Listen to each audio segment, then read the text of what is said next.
students, today I would like to derive expression for work energy power. ठीक है, we have to deal with many derivations of work energy power. In that context, we will start first derivation, that is work energy theorem.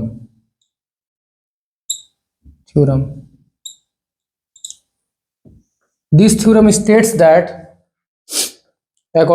according to this theorem, this theorem states that work done by all forces acting on the body is equal to change in kinetic energy. Statement of this theorem is written here. Statement: work done by all the forces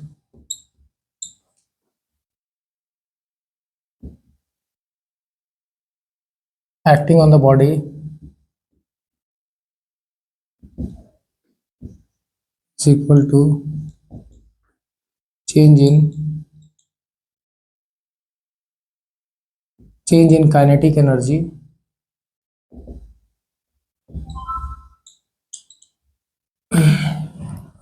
Let's consider an example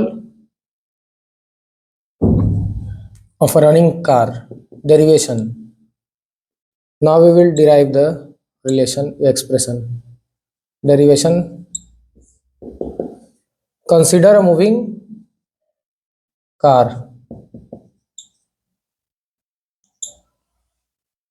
ठीक है, take example of moving car. This is the car. Initial velocity इसका कुछ होगा, जब move कर रहा तो initial velocity u है. इसमें फोर्स लग रहा है, अंदर चला रहा है लोग, फोर्स इस पे एक्शन होगा तभी कार चलेगा. और ये यहाँ पे एक्सीलरेशन होगा. आफ्टर डिस्प्लेसमेंट s,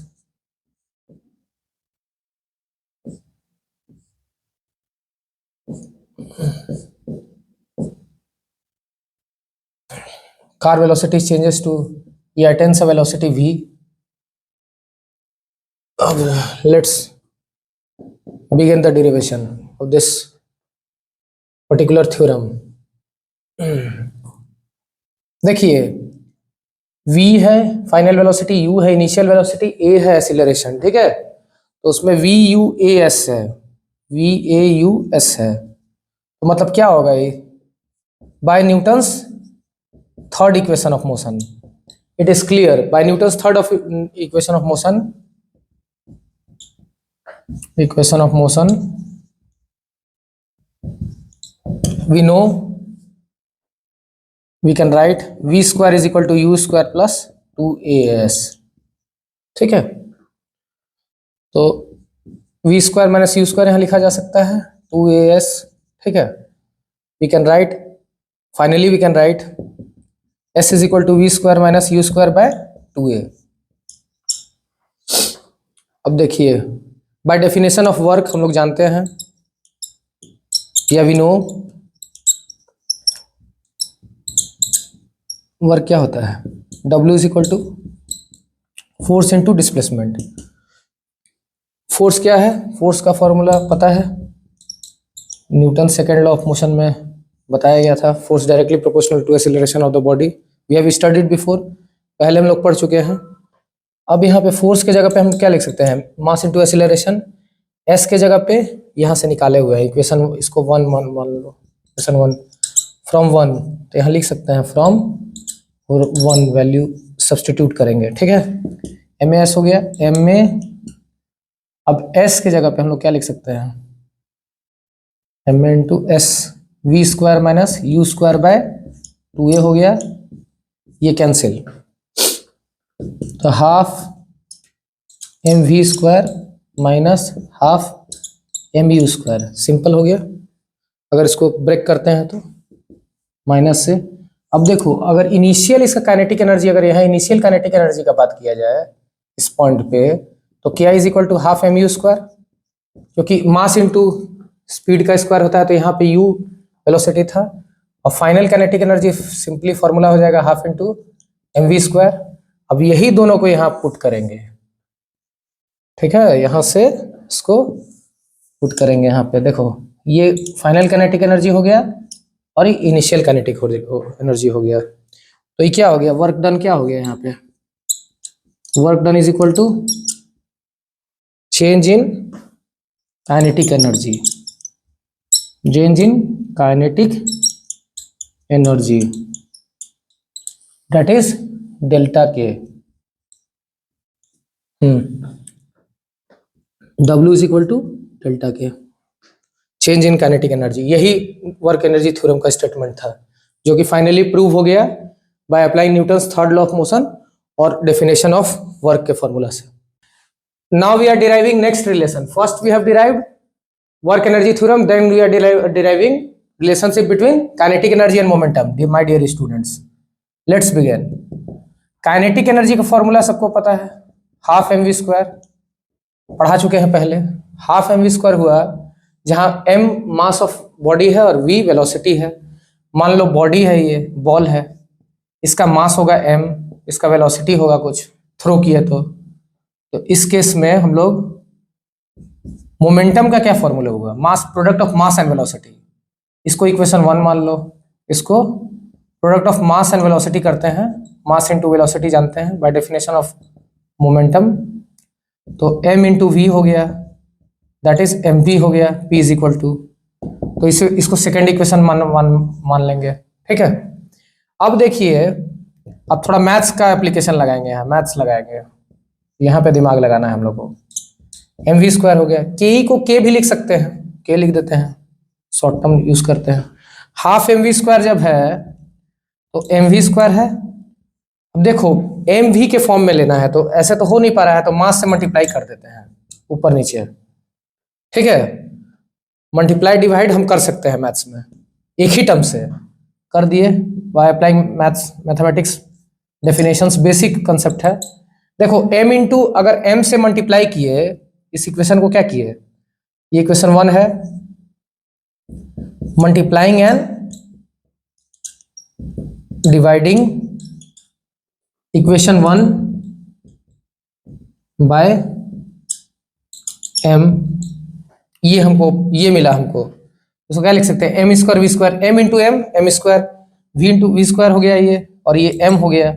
अब देखिए, तो m square v square by 2m हो जाएगा ये पूरा इक्वेशन। तो mv के जगह पे क्या लिख सकते हैं, स्क्वायर, mv स्क्वायर इसको लिख सकते हैं ना, m स्क्वायर वी स्क्वायर को, समझ में आ रहा है, गॉट इट। और ये 2m है।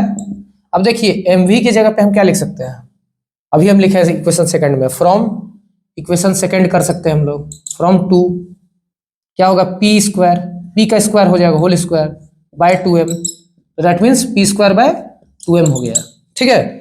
अब देखिए फाइनल रिलेशन हम लोग का ये आ गया, और hence k is equal to p square by 2m हो गया।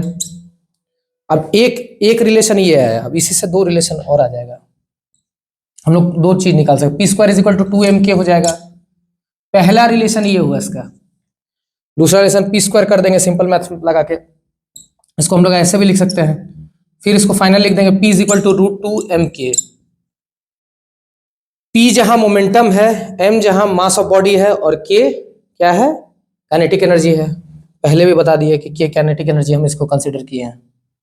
अब देखिए इसमें आप अगर मोमेंटम दिया रहेगा, मास दिया रहेगा तो काइनेटिक एनर्जी निकाल लीजिएगा, अगर मोमेंटम निकालना है तो मास और काइनेटिक एनर्जी दिया रहेगा तो निकाल लीजिएगा।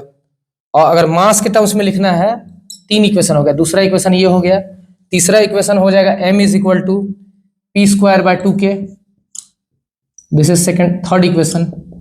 तीन फॉर्मूला हम लोग इसे डिराइव कर दिया, हो गया खत्म। इक्वेशन a b c, तीन इक्वेशन बोले।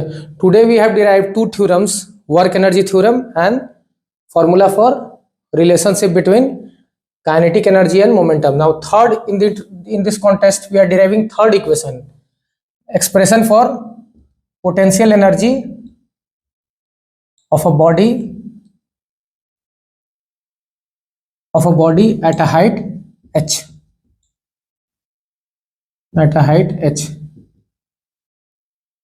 Today we are deriving three equations and that this is third one. See, this is my home, छत पे अपना बैठे हैं हम, ठीक है।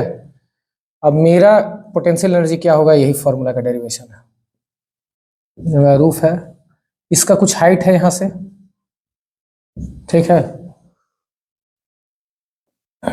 या बॉल रख दिया, कोई भी चीज ले लिए, बॉल ले लिए या तुम्हारा स्टोन ले लिया, ढेला रख दिया, कुछ भी रख दिया, तो फोर्स क्या होगा यहाँ पे, अगर डेफिनेशन बोलेंगे, bye definition of energy conservation, energy conservation हम पढ़ाए थे, एनर्जी कंजर्वेशन